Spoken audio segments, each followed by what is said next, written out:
Recordando a Jesús. Ese es nuestro tema de hoy.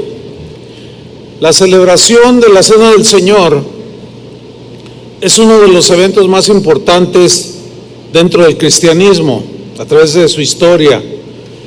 ¿Por qué? Porque es el memorial, el recordatorio de su pasión, de su muerte y de su resurrección. Sin embargo, para entender un poco mejor esta celebración, necesitamos ir un poco hacia atrás, hacia el origen de la Pascua que se encuentra en el Antiguo Testamento. La palabra Pascua viene de un término hebreo, Pesaj, que significa literalmente pasar por alto, pasar por encima. De manera figurada, significa o habla de preservación. Tiene la idea de mostrar misericordia. Eso es lo que significa Pascua. En Éxodo capítulo 12, versículo 1 en adelante, ahí encontramos la primera mención de la Pascua que los judíos debían de celebrar. Y vamos a leer Éxodo 12, versículo 1. Dice así: habló Jehová a Moisés y a Aarón en la tierra de Egipto, diciendo: este mes os será principio de los meses. Para vosotros será el primero en los meses del año. Hablad a toda la congregación de Israel diciendo: en el 10 de este mes, tómese cada uno un cordero según las familias de los padres, un cordero por familia. Versículo 5: el animal será sin defecto, macho de 1 año. Lo tomaréis de las ovejas o de las cabras, y lo guardaréis hasta el día 14 de este mes, y lo inmolará toda la congregación del pueblo de Israel entre las 2 tardes. Y tomarán de la sangre, y la pondrán en los 2 postes, y en el dintel de las casas en que lo han de comer. Y aquella noche comerán la carne asada al fuego y panes sin levadura, con hierbas amargas lo comerán. Versículo 11: y lo comeréis así, ceñidos vuestros lomos, vuestro calzado en vuestros pies, vuestro bordón en vuestra mano, y lo comeréis apresuradamente. Es la Pascua de Jehová. ¿Por qué tenía que ser así? Mire el versículo 12. Pues yo pasaré aquella noche por la tierra de Egipto y heriré a todo primogénito en la tierra de Egipto, así de los hombres como de las bestias, y ejecutaré mis juicios en todos los dioses de Egipto, yo Jehová. Pero mira el versículo 13: y la sangre os será por señal en las casas donde vosotros estéis, y veré la sangre y pasaré de vosotros, pasaré por encima. A ustedes no les llegará el juicio, tendré de ustedes misericordia, porque creyeron que esa sangre de ese corderito inocente los libraría de la condenación y del juicio de Dios. Y ese corderito sin duda apuntaba a Cristo Jesús. Sigo leyendo, versículo 14: y este día os será en memoria, en recordatorio, y lo celebraréis como fiesta solemne para Jehová durante vuestras generaciones, por estatuto perpetuo lo celebraréis. Muy bien. La celebración de la Pascua para el pueblo de Israel era la celebración del amor, de la misericordia de Dios hacia ellos, porque hablaba de su redención, de su rescate, de su liberación de la esclavitud que duró 400 años en Egipto.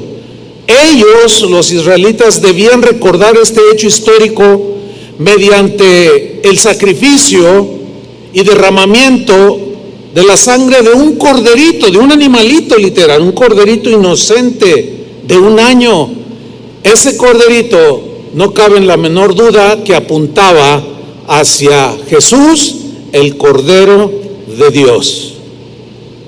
La Pascua para los judíos también era una celebración que deberían de hacer durante todas sus generaciones. De hecho, el pueblo de Israel en esta semana acaba de hacer su Pesaj, su Pascua, recordando, lamentablemente para muchos de ellos no creen que Jesús es el Mesías que había de venir.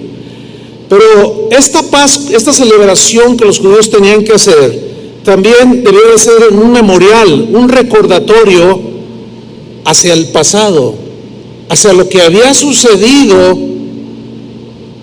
en el pasado, un pasado de esclavitud, un pasado de una maravillosa obra de liberación de tan terrible situación.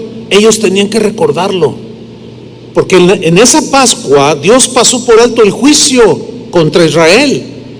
Dios pasó por encima de los hogares de los israelitas que habían cubierto los marcos, los postes y los marcos de sus puertas y ventanas con la sangre de ese corderito inocente que previamente habían sacrificado. Celebrar esa Pascua, hacer un memorial de esa liberación, iba a provocar en ellos, o debería de provocar en ellos, no olvidar lo que Dios había hecho por ellos. No debían de olvidar. El ser humano se nos olvida muy pronto. Lo mismo sucede a muchos cristianos. Tantos favores, tantas bendiciones. Sin embargo, a algunos se les olvida a Dios. Qué cosa tan extraña, ¿no? Hace rato escuchaba que alguien no podía tener hijos, una pareja aquí que asiste a la congregación, y Dios les concedió, ya está embarazada. No se olviden de Dios, ni nos olvidemos de Dios, de todas las bendiciones que nos ha dado y de dónde nos sacó, que no se nos olvide. En Deuteronomio 8:11, Dios le da esta advertencia a Israel. Quiero que leamos con atención. Cuídate de no olvidarte de Jehová tu Dios.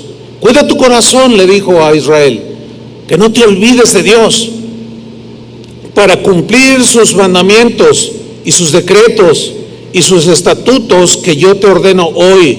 No suceda que comas y te sacies. Noten que a continuación habla de cómo las bendiciones de Dios abundaron y se olvidaron, y había el peligro de olvidarse de Dios. No suceda que comas y te sacies, y edifiques buenas casas en que habites, y tus vacas y tus ovejas se aumenten, y la plata y el oro se te multipliquen, y todo lo que tuvieres se aumente, y se enorgullezca tu corazón, y te olvides de Jehová tu Dios, ahí está, que te sacó de la tierra de Egipto, de casa de servidumbre. La Pascua en el Nuevo Testamento fue celebrada por Jesús. Hizo lo que todo judío hacía en este tiempo: sacrificar un corderito inocente, comerlo y recordar la liberación de Israel de la esclavitud de Egipto. Y Jesús, de una manera asombrosa, maravillosa, cuando comen ese corderito que habían sacrificado previamente, él estaba con sus discípulos. En ese momento, él se coloca en el lugar de ese corderito y él mismo se atribuye ser el Cordero de Dios que quita el pecado del mundo. Y en ese momento instituye lo que hoy conocemos como la Cena del Señor, como la comunión o la Santa Cena. Es lo mismo, son sinónimos. Bien, en Lucas 24, versículo 14, ahí en ese lugar donde estaba Jesús con sus discípulos, inició lo que hoy conocemos como el nuevo pacto. Un pacto que fue sellado ya no con la sangre de un animalito, sino con la sangre de Jesús, el Cordero de Dios. Vamos a leer Lucas 22, versículo 14. Dice así: cuando era la hora, o sea, de comer la Pascua, el corderito literal, se sentó a la mesa y con él los apóstoles y les dijo: cuánto he deseado comer con vosotros esta Pascua antes que padezca. Cuando él dice esto, algo impacta el corazón de los discípulos, porque está a punto de hacerse realidad lo que dijo Juan el Bautista cuando vio acercarse a Jesús: he aquí el Cordero de Dios que quita el pecado del mundo. Y Jesús continúa en el versículo 16: porque os digo que no la comeré más hasta que se cumpla en el reino de Dios. Y habiendo tomado la copa, dio gracias y dijo: tomad esto y repartidlo entre vosotros, porque os digo que no beberé más del fruto de la vid hasta que el reino de Dios venga. Y tomó el pan y dio gracias y lo partió y les dio diciendo: esto es mi cuerpo que por vosotros es dado. Haced esto en memoria de mí. Justo el día que estaban ellos celebrando la Pascua, en recordatorio a lo que Dios había hecho de haberlos librado de la esclavitud de Egipto, justo ese día Jesús dice: yo soy el Cordero, este pan representa mi cuerpo que por vosotros es dado, hagan esto en memoria de mí. Y ahí se cumple el propósito de la Pascua que Dios les había enseñado que guardaran en el Antiguo Testamento los judíos. Versículo 22: de igual manera, después que hubo cenado, o sea, cenado se refiere a que comieron el corderito de verdad, asado y todo como había dicho Dios. Después que hubo cenado, tomó la copa que contenía fruto de la vid, jugo de uva, diciendo: esta copa es el nuevo pacto, pero ya no la sangre de un animalito, sino de mi sangre. Con mi sangre será sellado ese pacto, y esa sangre por vosotros se derrama.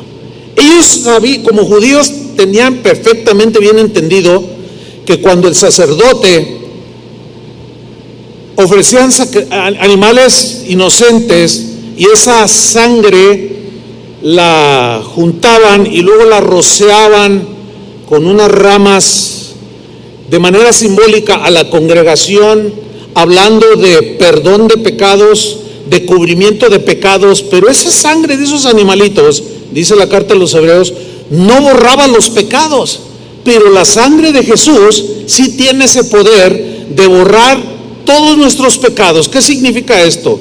Que todos tus pecados fueron no solo perdonados el día que te entregaste a Cristo, sino fueron borrados. Y Dios es el único que tiene ese poder para olvidar. Nosotros no. Por eso se nos dice, recuerden, no se les olvide, recuerden, el lado negativo, entre comillas, sería que recordamos muchas cosas que hicimos en el pasado, ¿sí o no? Pero Dios ya no se acuerda. Esto es algo maravilloso, ¿sí? O sea, nosotros sí nos recordamos. ¿Por qué? Tenemos que hacerlo para que no se nos olvide de dónde nos sacó el Señor. Denle un aplauso a Él. Gracias, Señor. En ese momento que estaban ahí celebrando la Pascua, Jesús sabía que muy pronto sería sacrificado. Él les había dicho que iba a derramar su sangre para que todo aquel que estuviera cubierto con esa sangre del nuevo pacto no muriera eternamente.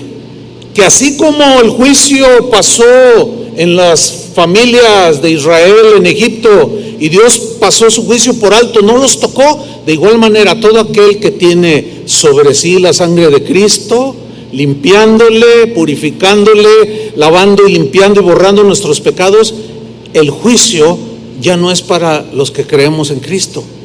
Eso merece otro aplauso. Amén.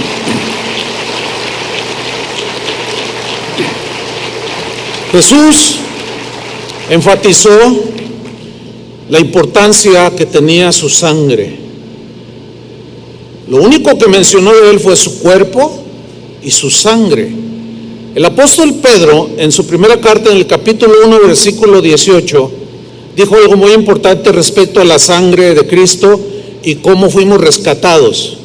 Dice: sabiendo que fuisteis rescatados de vuestra vana manera de vivir, o de vuestra vida contaminada y pecaminosa en la que vivían antes. ¿Fuimos qué? Rescatados de esa manera de vivir, la cual recibisteis de vuestros padres, y ese rescate fue pagado no con cosas corruptibles como oro o plata, no, versículo 19, sino con la sangre preciosa de Cristo. Y note la frase al final: como de un cordero sin mancha y sin contaminación.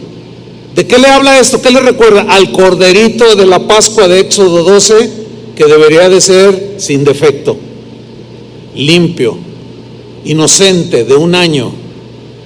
Ahora damos gracias, pero no por el cordero, el animalito literal que Israel sacrificaba, no, sino por el Salvador, por el Mesías, por Jesús, nuestro cordero, el cordero de Dios que Dios mismo proveyó para nosotros, que con el sacrificio de su cuerpo y el derramamiento de su sangre nos otorga y seguirá otorgando a todo aquel que cree el perdón de sus pecados.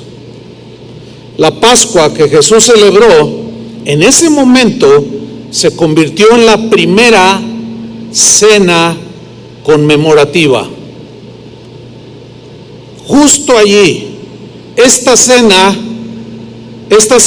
ya no apuntaría al pasado de la liberación de Egipto, no, sino al sacrificio de Cristo. O sea, lo que vamos a hacer en unos minutos más ya no es ese corderito del Éxodo 12, sino el cordero que celebró esa Pascua y que se puso como el cordero de Dios que quitaría todos nuestros pecados. Por esta razón es que nosotros ahora como creyentes no sacrificamos animalitos de manera literal, no tomamos un corderito inocente y lo sacrificamos, no, ya no lo hacemos. ¿Por qué? Porque nuestro cordero es Jesús y ya fue sacrificado. Esto lo dice Pablo en su primera carta a los Corintios, en el capítulo 5, versículo 7. Dice: limpiaos pues de la vieja levadura, para que seáis nueva masa, sin levadura como sois, porque nuestra Pascua, ahí está, que es Cristo, ya fue sacrificada por nosotros. Ya no hacemos sacrificios de animalitos, ya no hacemos sacrificios para ganarnos la salvación o qué sé yo, no, eso es imposible. Dios tenía que proveer ese cordero y fue provisto en Cristo Jesús, nuestro Señor y Salvador. Al mismo tiempo que celebramos la cena o la Santa Cena, recordamos un hecho maravilloso. ¿Cuál? Que su tumba está vacía. Es decir, que es una celebración de su pasión, de su muerte, de su sufrimiento por nosotros, y es una celebración de su resurrección. ¿Por qué? Porque Él no se quedó en la tumba, Él resucitó, Él está sentado a la derecha del Padre, Él prometió venir otra vez y lo cumplirá, y nos llevará con Él para tener un gozo perpetuo junto con el Padre allá en los lugares celestiales. Y un día no muy lejano, queridos cristianos, celebraremos la cena de las bodas. ¿De quién? Del Cordero. Denle un aplauso al Señor. Gracias, Cordero. Gracias, Señor. Ahora bien, Es muy importante que antes de tomar esta cena y hacer este memorial, observemos algunas cosas importantes que estaban sucediendo en la iglesia de los Corintios. Ellos celebraban la Pascua o Cena del Señor, o Última Cena o Santa Cena, pero los cristianos de ese tiempo habían pues desarrollado una costumbre, una bonita costumbre, que era tener comunión los unos con los otros por medio de compartir los alimentos los unos con los otros, previo a la celebración de la Cena del Señor o de nuestra Pascua, que es Cristo. Ellos solían reunirse. Esas reuniones eran unas fiestas que se conocieron en aquellos tiempos como las fiestas de amor cristiano, fiestas ágape les llamaban, de amor de Dios, en el cual compartían el aprecio, el amor de Cristo. Los que lo recibieron se amaban, se respetaban. Ese era el principio en los cristianos. Pero algo estaba sucediendo en la iglesia a los Corintios. ¿Qué estaba sucediendo? Resulta que gente, cristianos, que habían sido bendecidos por Dios, que eran ricos materialmente hablando, cuando hacían estas fiestas de amor, de comunión, que se trataba de compartir el rico con el pobre, en algo tan básico como los alimentos, sucedía que los cristianos ricos, algo les estaba pasando en sus corazones. ¿Saben qué les estaba pasando? Se estaban olvidando de dónde los había sacado el Señor. Y empezaron a menospreciar a los cristianos pobres. Entonces ellos se juntaban, llevaban su comida y antes de que llegaran los pobres se la comían. Pero no solo eso, sino que también ellos hacían otras cosas que avergonzaban el evangelio. No solo manifestaban su mezquindad de no compartir la comida con el pobre, sino que aparte de eso se apresuraban y se la comían y se quedaban así, y luego terminaban algunos emborrachándose. Eso era un vituperio para los cristianos de ese tiempo. Se adelantaban a comer, no compartían, en su desorden se excedían y manifestaban conductas que avergonzaban al que posteriormente, después de esa fiesta de amor ágape, iban a celebrar, a recordar de dónde los había sacado. Qué incongruencia, ¿no?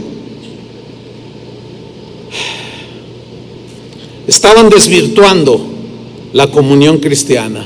Estaban desvirtuando la participación en la cena del Señor, de las reuniones entre los cristianos, que deben de ser reuniones que sobre todas las cosas se debe de exaltar a Cristo, el Cordero de Dios, porque Él es el único que merece toda la gloria, toda la honra, toda la alabanza.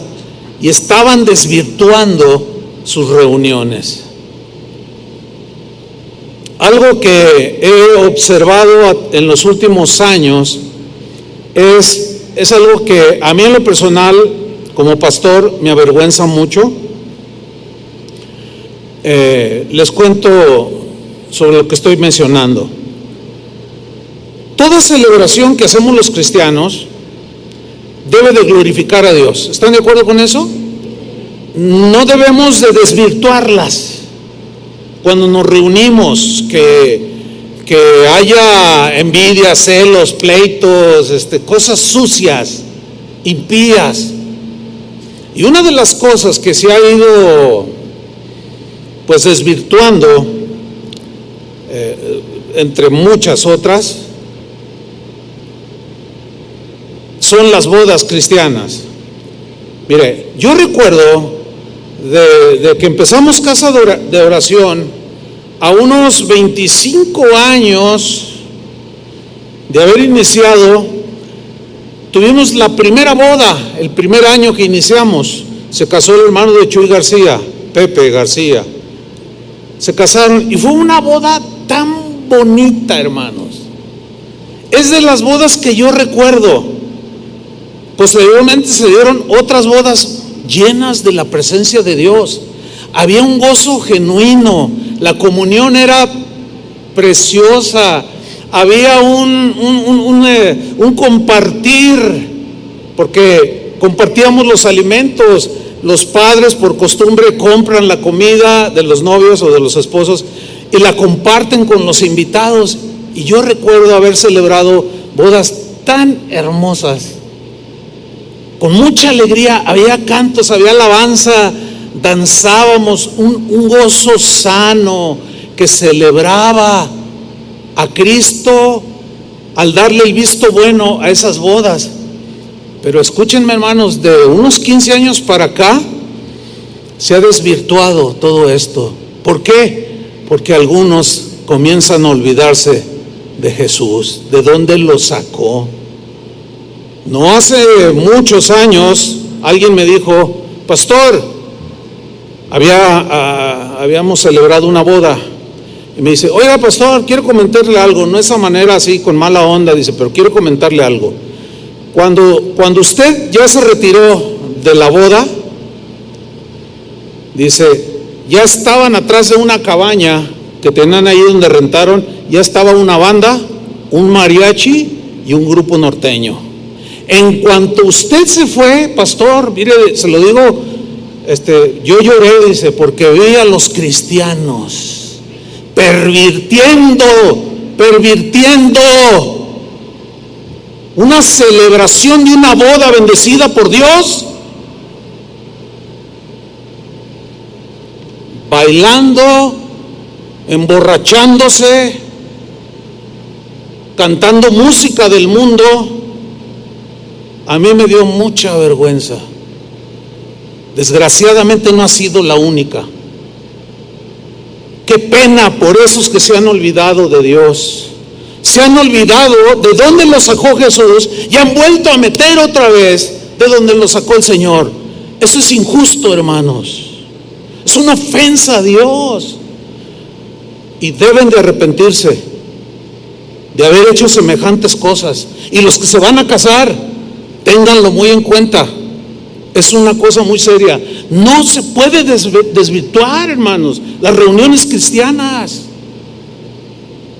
Tienen que ser limpias y solemnes y darles la gloria a Dios, ¿o no? Y Pablo reacciona ante estas conductas que los cristianos en Corinto estaban teniendo en sus reuniones de amor cristiano y previos a la cena del Señor. Y en 1 Corintios capítulo 11 versículo 20, Pablo les reprocha, se los echa en cara, con el único propósito de que reaccionaran y atendieran al mandamiento de Deuteronomio 8. Cuídate de no olvidarte de Jehová tu Dios. Cuídate de no olvidarte de dónde te sacó. Y que cuando celebres la Pascua lo hagas recordando la gran obra que Dios hizo con ustedes. Y Pablo les dice en 1 Corintios 11:20, su tono aquí no es un tono muy, digamos, muy ameno, muy amable, no, es un tono serio, fuerte, ¿sí? Pablo les dice: cuando pues os reunís vosotros, esto no es comer la cena del Señor, porque al comer, cada uno se adelanta a tomar su propia cena y uno tiene hambre. O sea, el rico se la comía y no compartía, y el pobre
que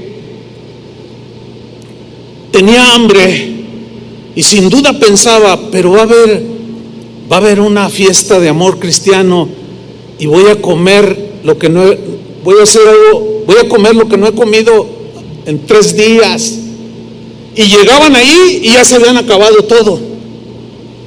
Qué mezquinos, qué actitud tan anticristiana. Pero qué actitud tan hermosa es cuando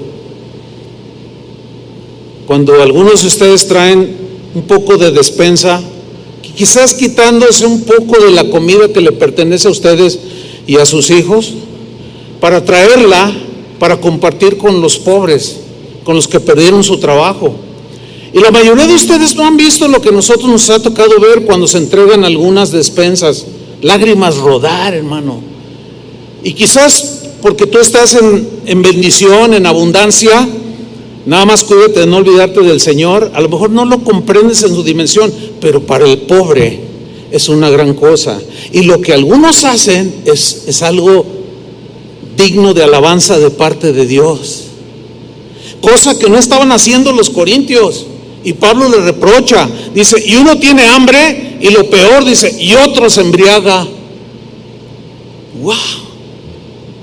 ¡Qué increíble! Ahora voy a leer el versículo 22, 1 Corintios 11, 22, pero en la versión en lenguaje sencillo.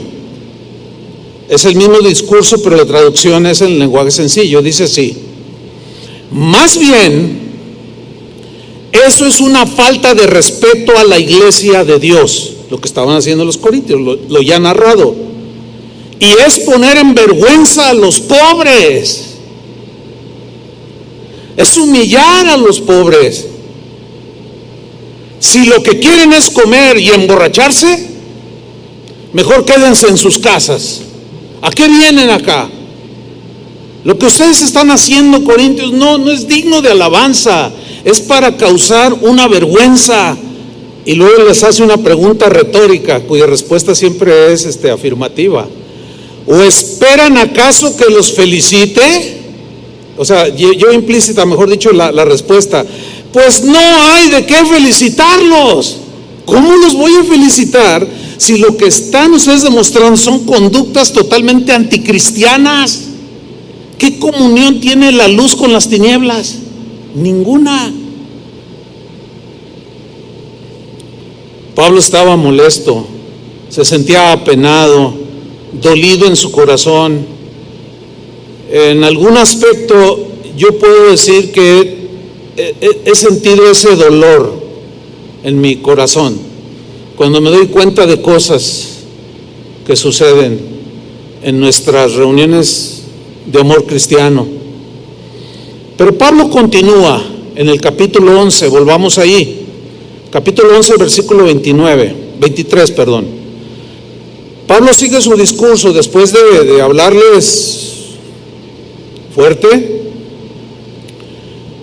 Comienza a narrarles el asunto de la seriedad que tiene el tomar la cena, hacerlo en recordatorio, que no puede estar ligado a lo que ellos estaban haciendo. No. Y dice Pablo, miren, porque yo recibí del Señor lo que también os he enseñado, que el Señor Jesús, la noche que fue entregado, traicionado, tomó pan. Ahora, yo puse allí, o quiero subrayar esta frase, tomó pan. Fue entregado y tomó un pedazo de pan.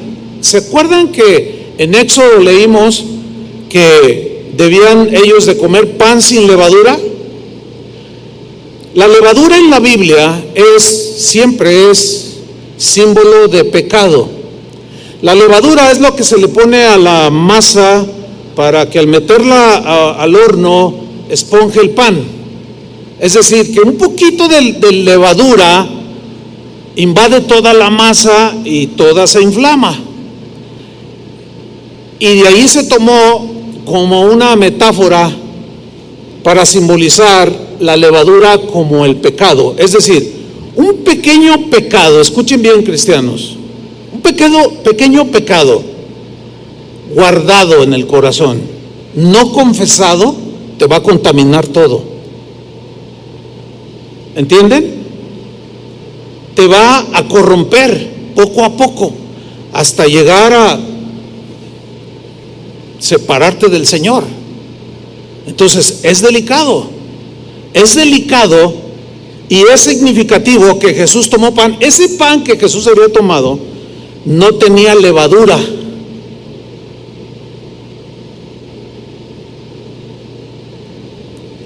En 1 Corintios, capítulo 5, versículo 6, ahí Pablo habla un poco sobre este asunto de la levadura, símbolo del pecado y de malicia y de cosas perversas.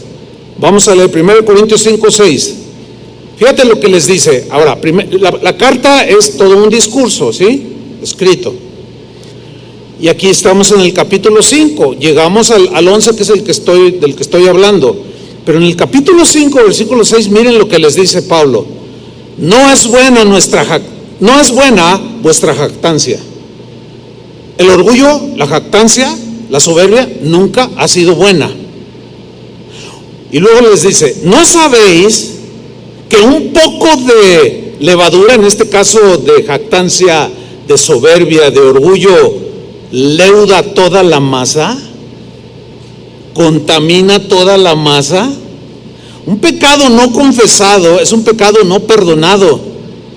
Y un pecado no perdonado que se va acumulando y luego viene otro y luego otro. El cristiano que acumula pecados no confesados corre el riesgo de terminar endurecido en su corazón.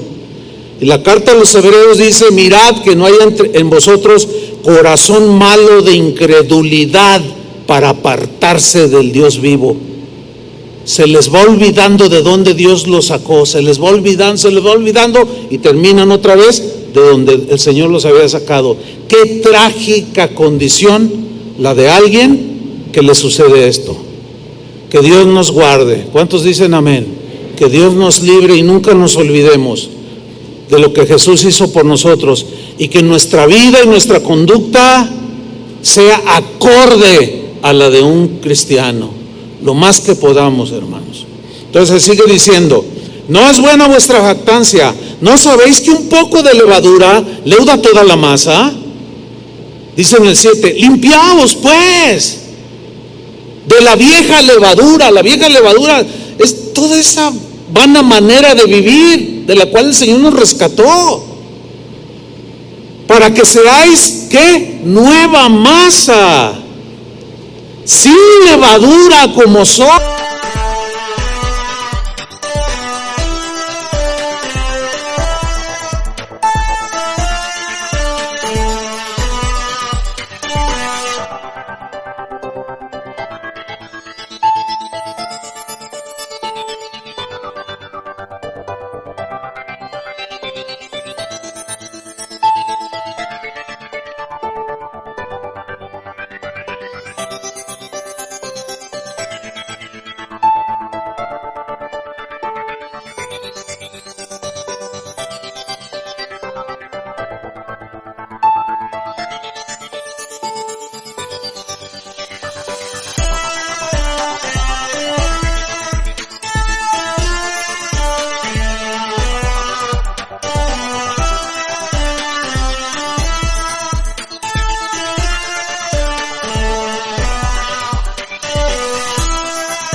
Ya fue sacrificada por nosotros.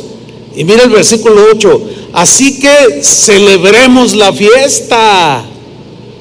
¿Cuál fiesta? La fiesta del amor cristiano, las reuniones de amor cristiano con comunión, con fraternidad, y por supuesto que hay una referencia a la cena del Señor. celebremos la fiesta, pero no con la vieja levadura, no con el cuarteto norteño allá escondido atrás,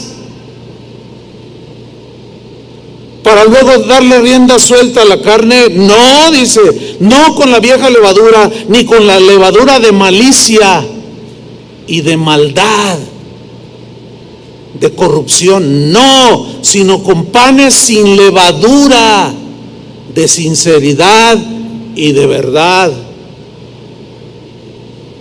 Continuamos en el discurso de Pablo a los Corintios, capítulo 11, versículo 3. Retomo: porque yo recibí del Señor lo que también os he enseñado, que el Señor Jesús, la noche que fue entregado, tomó pan, y habiendo dado gracias por el fruto de la tierra que produce el trigo, y el trigo al ser molido se hace la masa, dio gracias por el fruto de la tierra. Ahora, aquí la palabra dar gracias, o la frase dar gracias, viene de un término griego que es eucaristeo.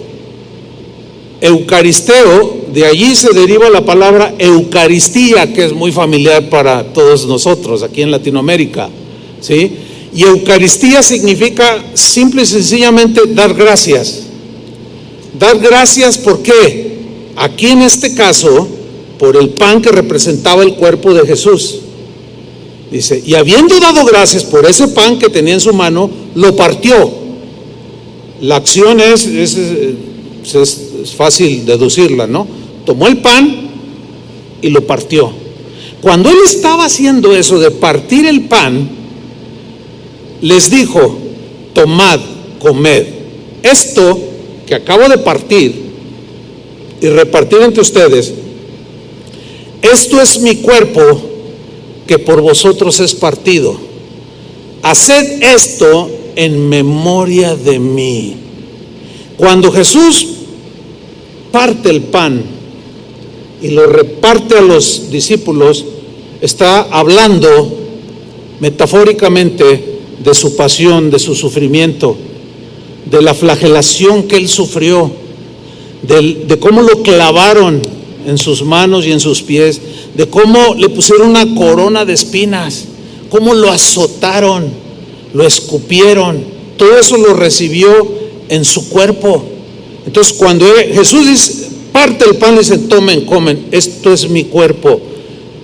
Los ojos de sus discípulos sin duda se abrieron en asombro, como diciendo: oh, entendemos ahora que Él es el Cordero. Él es el Cordero que va a ser sacrificado en nuestro lugar. Toman, coman, esto es mi cuerpo, hagan esto en memoria de mí. Acuérdense lo que hice por ustedes, lo que sufrí, pero no para que vuelvan otra vez a la vida de atrás. No más eso. No se olviden de dónde lo saqué y no vuelvan jamás hacia atrás, porque horrenda cosa es caer en manos de un Dios vivo. Versículo 25: asimismo tomó también la copa que contenía el fruto de la vid, después de haber cenado, de haber comido el corderito, literal, diciendo: esta copa, o lo que está dentro de la copa, es obvio, es el nuevo pacto, pero ahora yo lo aplica a él en mi sangre. Ya no en un corderito inocente de 1 año, no, ahora es en mi sangre. Haced esto todas las veces que la bebiereis en memoria de mí. Así pues, todas las veces que comiereis este pan y bebiereis esta copa, la muerte del Señor anunciáis hasta que Él venga. Es decir, nosotros, nuestra vida, lo que predicamos, nuestra celebración, está proclamando, hablando, anunciando que Él un día va a venir por los que creyeron en Él. Y esos somos los que estamos aquí en este lugar. Dios quiera que así sea, y que ninguno de ustedes se pierda, y que ninguno de ustedes se olvide de dónde lo sacó el Señor. Para irnos sobre el final de la enseñanza y poder celebrar esta Santa Cena, hay algo que quiero mencionar que es muy importante. Hay una realidad, o dos realidades. Una es, por un lado, es que ciertamente fuimos libertados de la esclavitud del pecado. Ya no somos esclavos del pecado, pero también hay otro lado de esa verdad, que todavía seguimos luchando con el pecado. Es una realidad. Déjame ilustrarlo. Mire, cuando yo me convertí a Cristo, yo creo que fue la experiencia de los que se convierten a Cristo. Pues vivía la vana manera de vivir, como todo el mundo vivía, robando, maldiciendo, como usted vivía, así vivía yo. Y yo conocí a Jesús un 12 de noviembre de 1976, un jueves. Eran como las 8 de la noche. Yo recibí a Jesús, ahí me transformó, me cambió, perdonó mis pecados. Fue una cosa indescriptible, inolvidable para mí. Al otro día fui a trabajar, y en ese trabajo hacía cosas como las que usted hacía. Robaba, llegaba tarde, hacía lo que me daba la gana, disimulaba que trabajaba y pedía más sueldo. Lo mismo que ustedes hacían, yo hacía. Entonces se acerca conmigo un compañero de trabajo que le decían de apodo el Chivo. El Chivo le decían. No era cordero, era un chivo. Entonces me dice: Olivares, ahí tenemos la primera tranza, el primer fraude allí de robar dinero de la empresa donde trabajábamos. Ahí está el primero, dijo. Y de una manera natural, que antes no existía en mí, yo dije: ¿sabes qué, Chivo? Se oye raro, ¿no? Porque ahora ya era yo como un cordero, ¿no? Le digo: ¿sabes qué, Chivo? Eso se acabó. Hasta le hablé así fuerte, pero no enojado. Le dije: Chivo, eso se acabó, no más tranzas conmigo. Y se me quedó viendo así como: ¿qué está diciendo este? ¿Qué? Me dice. Le digo: no, ya no tranzas. ¿Cómo? ¿Pero por qué no? Le dije: porque ya soy cristiano. Fíjate, ya pude decir que no, cosa que antes no podía decir, lo cual estaba evidenciando que el pecado ya no se estaba enseñoreando conmigo. Y luego él me contesta cuando yo le digo: es que ya soy cristiano. Él me dice: pues yo también soy cristiano, voy a la iglesia, hago esto, no como carne en Cuaresma, yo también soy cristiano. Fíjese el concepto que la gente tiene de ser cristiano: guardar ceremonias. Si ciertamente esta es una ceremonia, pero tiene todo el significado. Pero ese recordatorio tiene que ir de acorde con lo que decimos que ha hecho el Señor con nosotros, que va acorde con lo que decimos creer. Y desde ese día hasta la fecha, ya son 46, 47 años, ya perdí la cuenta. Yo soy testigo de que el pecado ya no se enseñorea de mí, ya no me hace como Él quiere. Sin embargo, sigo luchando. He cometido pecados, pero ya no soy esclavo del pecado. No sé si me expliqué. Es decir, celebramos que fuimos libertados de la esclavitud del pecado, pero seguimos luchando con el pecado. Acuérdese que Satanás tentó a Jesús, lo mismo que hace con nosotros. En el caso de Jesús era imposible que él cayera en la tentación, porque él se conservó limpio y puro para que su sangre nos pudiera limpiar, pero nosotros seguimos luchando. Pedro lo dice de manera muy gráfica en su primera carta, capítulo 2, versículo 11. Lo voy a leer en la versión en lenguaje actual. Primero de Pedro 2:11. Dice así: amados hermanos en Cristo, les hablo como si ustedes fueran extranjeros y estuvieran de paso en este mundo, porque así es, ¿no es cierto? Bueno, sigo leyendo. No hagan nada que obedezca a sus malos deseos, pues esos deseos los llevarán a la perdición.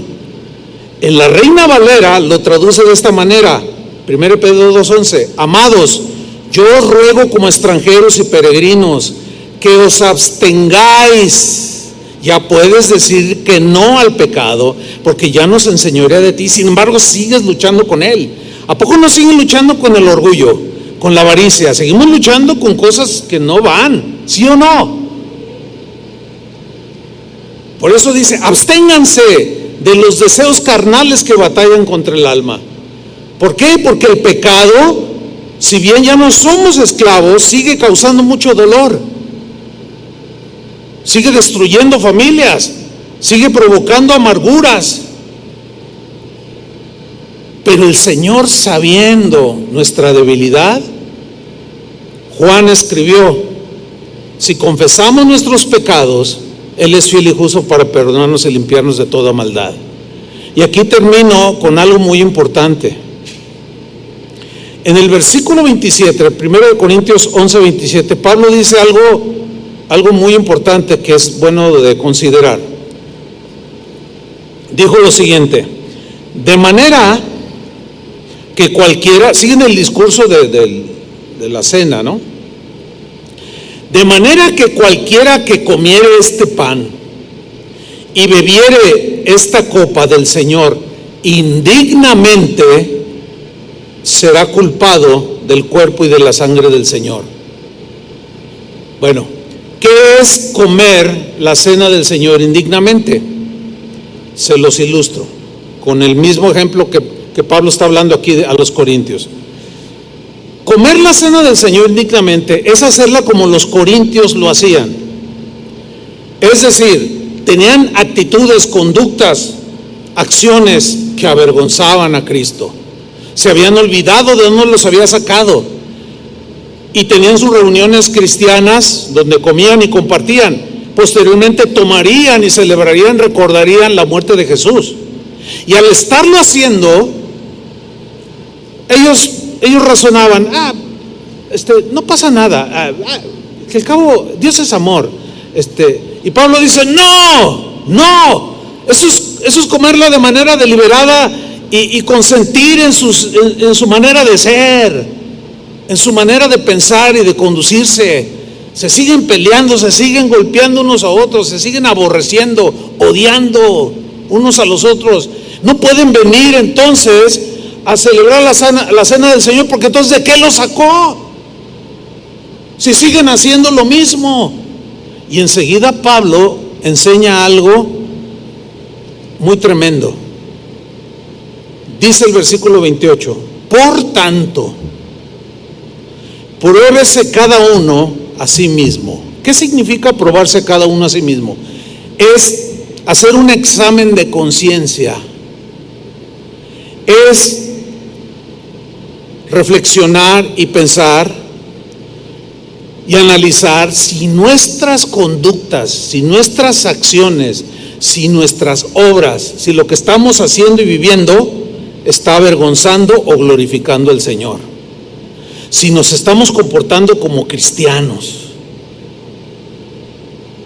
Eso significa, pruébese cada uno a sí mismo. Ahora, es muy importante hacer notar que esto que Pablo dice, pruébese cada uno a sí mismo, no significa que él les está diciendo que se abstengan de participar de la cena del Señor. Tampoco les está advirtiendo, diciéndoles, no tomen la cena del Señor porque están viviendo mal. No, así lo entiende mucha gente. Yo mismo lo he comprobado al celebrar la cena en muchas congregaciones, no solo en casas de oración. Y recuerdo una que me invitaron, que si yo presidía y presidí la ceremonia de recordatorio, y recuerdo que estaba un hombre así muy cercano frente mío, y cuando pasaron con el pan y el fruto de la vid, la copita, él estaba así, dijo, no, yo no, dijo, así. Y yo lo vi, y al final me acerqué con él y le dije, oye hermano, ¿por qué no tomaste la cena del Señor? Y él me contestó, no, pues es que ando mal y por eso no la tomo, porque si la tomo, pues Dios me va a enjuiciar. Hermanos, esto de pruébese cada uno a sí mismo, no es para que no la tomes, sino es para que reflexiones cómo está tu vida, reconozcas que el orgullo se te ha subido, reconozcas que la avaricia, que la amargura ha crecido, que tienes rencor hacia otro, que ofendiste, que blasfemaste a aquel, que maldijiste a tu papá, a tu mamá, qué sé yo, te peleaste hasta con el perro. Reconozcas eso, que no son acciones dignas de un cristiano, te arrepientas de eso, le pidas perdón al Señor para que seas limpiado y tomes la cena del Señor, porque Él anhela tener comunión espiritual contigo. Por lo tanto, no quisiera ver a nadie de los que están aquí presentes que rechace eso y diga, no, pues es que yo le puse los cuernos a mi esposa y pues no, eso es indigno y pues no, reconozco, pero pues no quiero tomarla. No, es al contrario. Examínate, reconócelo, apártate de ese pecado o de esos pecados, arrepiéntete, pídele perdón y toma la cena del Señor. Ahora, si después de lo explicado tú dices, ay, no es para tanto, no es para tanto, ay, Dios es amor. Bueno, mira lo que dice Pablo, versículo 28, por tanto, pruébese cada uno a sí mismo y coma así del pan y beba de la copa, porque el que come y bebe indignamente, sin discernir el cuerpo del Señor, juicio come y bebe para sí. Por lo cual hay muchos enfermos, muchos se han debilitado y muchos se murieron antes de tiempo. Eso significa dormir en la Biblia, morir. Pero aquí algunos cristianos en Corinto habían muerto antes de tiempo.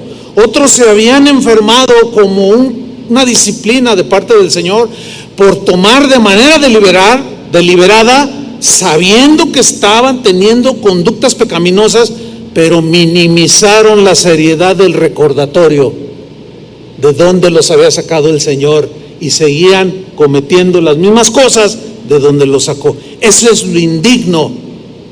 Por consiguiente, lo que vamos a hacer ahora es precisamente probarnos a nosotros mismos y reconocer tus mentiras. Señor, yo reconozco que miento. Señor, yo reconozco que mi mente está sucia. Señor, yo reconozco que robé. Señor, perdóname, ayúdame. Yo no quiero ser esclavo del pecado. Tú me liberaste de allí y yo quiero recordarte, pero por tu gracia, Señor, perdóname, límpiame. Y una vez arrepentido, toma con toda libertad el pan y bebe de la copa. ¿Por qué? Porque el Señor anhela profunda comunión contigo. Entonces, que ninguno de los que están aquí se quede sin comer del pan y beber la copa previo arrepentimiento. ¿Se entiende? Pues manos a la obra, pónganse de pie. Voy a darle un par de instrucciones. Los sugiero, si se van preparando, por favor, se pueden quitar su cubrebocas, guárdelo por ahí o nada más bájelo, aquí mismo en el rostro. Bueno, van a pasar, los sugieres ya pueden ir pasando. Van a pasar junto a usted, enfrente de usted. Usted va a tomar un pedacito de pan y una copita que tiene fruto de la vid. Y yo los voy a ir dirigiendo de cómo lo vamos a tomar. Mientras que se reparte, vamos a adorar al Señor. Cierre sus ojos. No deje que nada lo distraiga y examínese a sí mismo. Cierre sus ojos, hágalo. Siga la instrucción. Y pruébese a sí mismo y diga, Señor, sí, reconozco. Señor, he pecado, he sido grosero, he sido duro con mi esposa, he maldecido.